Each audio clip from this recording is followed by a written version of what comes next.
কেমন হয়ে গেছে দেখো, একদম শুকিয়ে গিয়েছে। আমি রাতে ফুলগুলো দেখিয়েছিলাম, ওই ফুলগুলোই কিন্তু এটাই হয়, কিন্তু এটা শুকিয়ে গিয়েছে গাইস। তো চলো তোমাকে দেখাচ্ছি।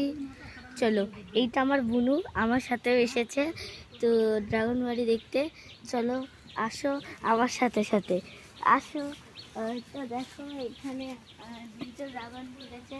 ড্রাগনগুলো কিন্তু এখনো কাঁচা আছে, কিন্তু এই ড্রাগনগুলো কিন্তু হোয়াইট না, এই ড্রাগনগুলো পিঙ্ক, ভিতরে পিঙ্ক, কিন্তু এটা কাঁচা আছে তাই জন্য আমরা তুলছি না, না হলে আমরা তুলে দেখাতাম, নেক্সট ভিডিওতে তুলে দেখাবো।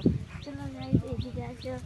তো আসো, দেখো এখানেও কিন্তু সেমই কত বড় ফুল ছিল, আর এখানে কি হয়েছে দেখো ফুলটা একদম শুকিয়ে গিয়েছি যেরকম আমি বলেছিলাম। আর যে তুমি যদি ড্রাগনের ফুল দেখতে চাও, তাহলে যখন দেখবে একটা কুঁড়ি হয়েছে যেরকম